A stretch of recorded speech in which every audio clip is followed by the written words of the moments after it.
Alright, hey guys, I just want to make a quick video today over factor by grouping and with a new addition of the solving step. So let's go ahead and jump into this. It's best if you have your steps written down, which are up here on the front of my board. So make sure that you have those things written down. It's really easy to go through all your steps step by step. So that's my biggest recommendation. Let's try to get through a couple of these guys. So now that we're doing the part where it has the equal sign, we're actually solving these things all the way through. So first thing I need to make sure of is that this equation is set equal to 0. So in this case, this first one that I'm going over is already set equal to 0, so I'm ready to move on to my next step. The next step here is going to be just our usual factor by grouping stuff. So I'm going to multiply the first number by the last number. So 6 times negative 5. I'm going to make my t-chart. So 6 times negative 5, that's negative 30. And then my middle term is positive 13. So I need it to multiply to negative 30, but add to positive 13. So remember, you can go and go through and write down your factors. Either do that or go into your calculator and you can do, so I'm trying to find what multiplies to 30. So I want to go into my calculator and do 30 divided by x. And I know that sounds weird, but what it's going to do, I can go look at my table. What it's actually doing is it's doing 30 divided by 1, 30 divided by 2, 30 divided by 3, etc. So right here we get in our table 1 times 30 is 30, 2 times 15, 3 times 10, etc. So these are all the factors of 30. Now I'm going to look at these things and I'm trying to see in what way could any, I know that these all multiply to 30, but I need some that are going to add to 13 somehow. So I don't think 1 and 30 would ever get to 13. But 2 and 15 and 3 and 10, those are possible options. So let's go through and see which one's going to be the better fit for us. So either 2 times 15 or 3 times 10. All right, so in order for this guy, so this one's out. In order for this guy to add to a positive 13, it would need to be a negative 2 and a positive 15. These guys multiply to negative 30, and when I add them, they add to a positive 13. So the reason why this 3 and 10 won't work is because in order for them to add to 13, they both need to be positive. But positive 3 times positive 10 is not negative 30. So that's why this guy will not work for us. So I'm going to roll with this. I'm going to rewrite my middle terms. So I have 6n squared minus 2n plus 15n minus 5 equals 0. So all we were doing was rewriting our middle terms. And again, so this, before he was 13n, he was negative 2n and positive 15n. So after I have done that, my next thing is to group with parentheses. So I'm going to group everything. I'm not going to leave any signs out or anything like that, especially this sign right here. I want to make sure he gets included in my parentheses. After I've grouped things, I'm going to factor out my GCF. Now remember, if your leading term is a negative, for example, if this was a negative 15n, I would have to factor out the negative from there. In this case, I don't have a leading term. Both of my leading terms are positive. So looking here at 6n squared minus 2n, my GCF, if you're unsure what your GCF is between 6 and 2, or you just want to double check it in your calculator, go to your home screen, and then you're going to go right here to math, over to number, and then we want option 9. It says GCD. So I pull that up, and now I'm going to type in 6, comma 2. I know this says negative 2 over here, but unfortunately you can't put in a negative value here, so I'm just going to do the positive. So 6 and 2, I hit enter. Now this is telling me the largest number that divides into 6 and 2 is a 2, okay? So I'm going to factor out the 2. Remember, factoring out that 2 is kind of like, it's not kind of like, it is literally dividing out the 2, okay? So you can think of it as either like 6n squared divided by 2 is what? Or what I like to say is 2 times what is 6n squared. So 2 times 3 is 6. And then I just need that, oh, oops, I kind of messed up. Sorry guys, I actually, sorry about that, I made a quick mistake. So yes, they have a 2 in common, but do they have anything else in common? And hopefully you're saying, hey, they have an n in common. Yes, they do have at least one n in common. So I'm going to pull out the n also. So now 2n times what gives me 6n squared? So 2 times 3, that'll give me the 6n, but since I factored out one of the n's from here, he still has one n left over.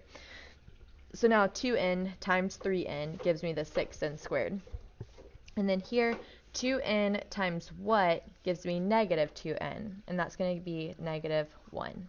All right, and just double check, 2n times negative 1, that is negative 2n. Okay, now over here, my GCF, hopefully you can recognize this one. Again, if you're unsure, go into your calculator and do that. But I recognize that I have a 5 here. 5 is going to be my GCF. So if I factor out a 5, 5 times what gives me 15n. So 5 times 3 will give me 15, and then I need that extra n. And then 5 times what gives me negative 5, and that is negative 1. Now in this step, I need to check and make sure, are my parentheses the same? The stuff inside my parentheses. If they are not the same, then you need to go back up to this previous step and double check your work because you did something wrong. Being that these are the same, I can move on to my next step. So what I'm going to do is take the stuff on the outside, and I'm going to make that into one of my factors. So 2n, and this is a positive 5, so I'm going to say 2n plus 5.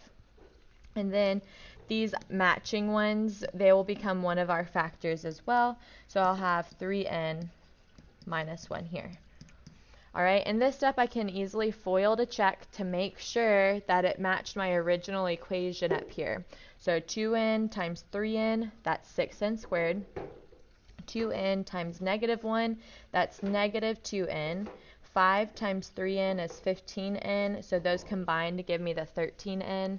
And then positive 5 times negative 1 is negative 5. So always pause real quick, do that in your head, and make sure that you have the correct factors. Now that I know I have the correct factors in this next step, the only thing that we're going to do that's extra is, since this is set equal to 0, I'm going to take each of my factors and set them equal to 0 so I can solve. So I get these two guys, set them equal to 0, and now I need to solve for my given variable. So remember, on these there's always going to be 2 answers. So let's solve. Hopefully you guys can recognize how to solve this thing by now. So we're going to first subtract 5 to both sides. That's going to leave me with 2n equals a negative 5. And then to undo this, 2 times n, to undo that I need to divide by 2 and divide by 2. So that's going to reduce, and I'm left with n equals negative 5 halves. Same thing's going to happen over here. This is minus 1. I'm going to add 1 to both sides to get rid of him. Now I have 3n equals 1, and then I'm going to divide both sides by 3. So I'm left with n equals positive 1/3. So these are going to be my two answers, negative 5 halves and positive 1/3. And then I can also chunk these back in for n into my original equation and make sure that they check out. Whenever I plug these values in for n, it should equal 0. So let's go ahead and see what that looks like. So I want to do 6n squared. So I'm going to take this first n, negative 5 halves. Negative 5 halves is also negative 2.5. You can enter it in as a fraction if you want, but I'm going to save myself a little trouble and just put in negative 2.5. So negative 2.5, oops, hold on. 6 times negative 2.5 squared plus 13 times negative 2.5. And then my last term is minus 5. Again, whenever I hit enter, it should equal 0. Oh, no, I did something wrong. Give me just 1 second. All right, sorry about that again. I made a little oopsie. So right here, if y'all can notice a difference, so right here, I messed up by the way I was putting my exponent. So you can see it says right here what your calculator is reading it as is negative. It's saying 2.5 squared, and then find the negative of that. Versus right here, it's saying only negative 2.5 squared. So whenever I hit enter now, it should give me 0, in which case it does. Okay, so be so careful on your calculators. These things, as smart as they are, they can definitely throw off your answers too if you're not using them correctly. So I can see there that negative 2.5 or negative 5/2 is in fact one of my solutions. I could do it for 1/3 also, but I'm going to save myself a little time here and just tell you that it is correct, okay?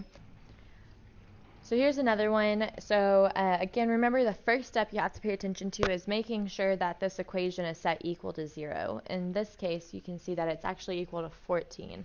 So how can we get rid of that 14 over there? Well, hopefully you're thinking, well, this is a positive 14. In order for me to move him to the other side, I need to subtract him.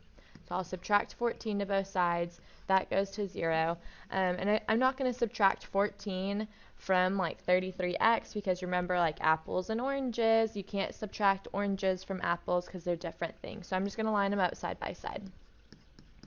33x minus 14 equals 0. So now that my equation is equal to 0, I can move on and solve this one. So make my t-chart, multiply first times last. 5 times negative 14. That is going to be negative 70. And it needs to add to 33. Okay, so I'm not sure about the factors of 70, so I'm going to go to y equals and do 70 divided by x and go look at my table. So now I'm looking for something that might add to 33 somehow. And right off the bat, I see 2 and 35. I think I can make those into a 33. So let's see how.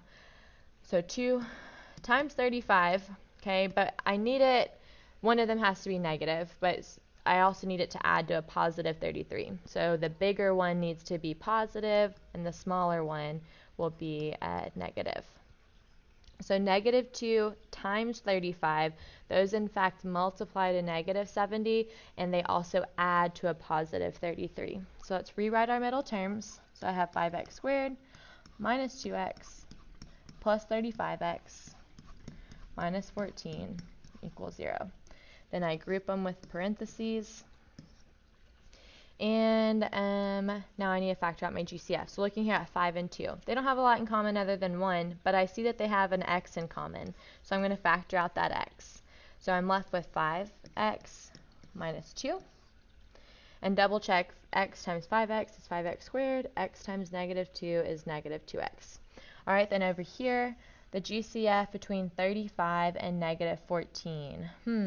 Again, if you're not sure, you can go into your calculator, go over to math, over to number, and option 9. So between 35 and, I think it was 14.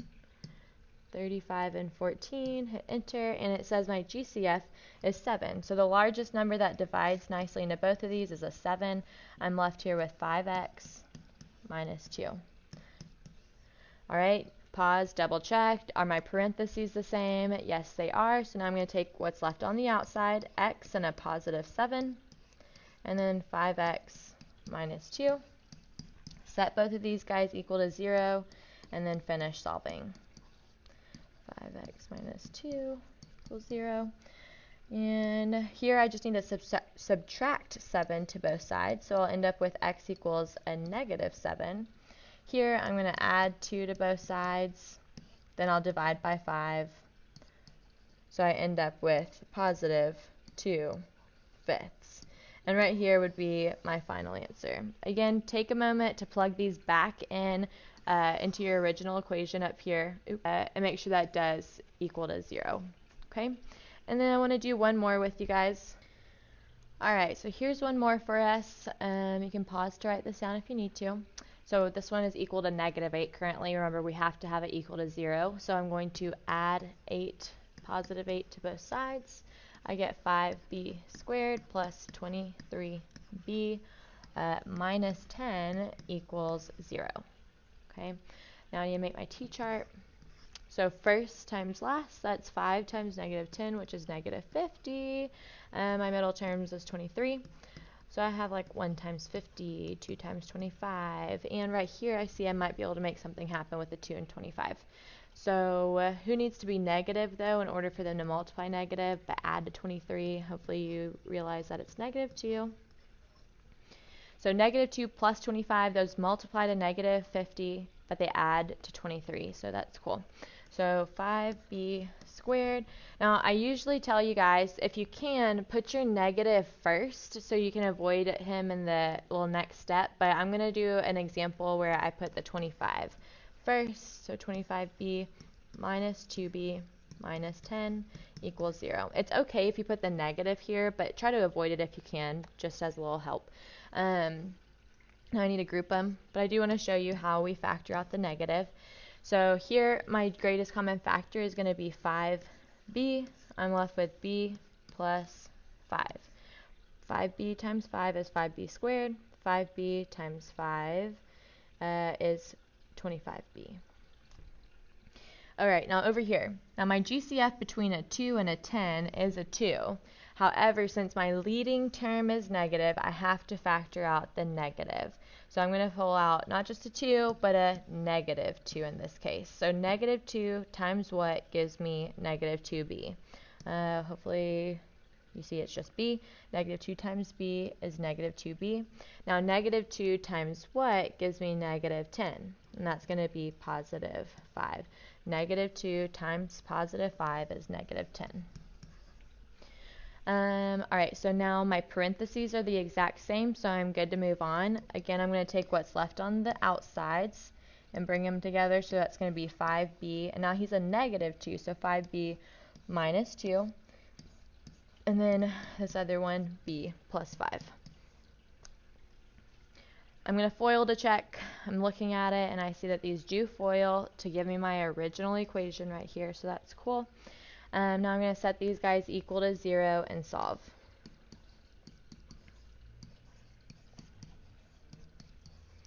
Alright, so here I first need to add 2 to both sides. So I get 5b equals 2. Divide both sides by 5. I get b equals 2/5.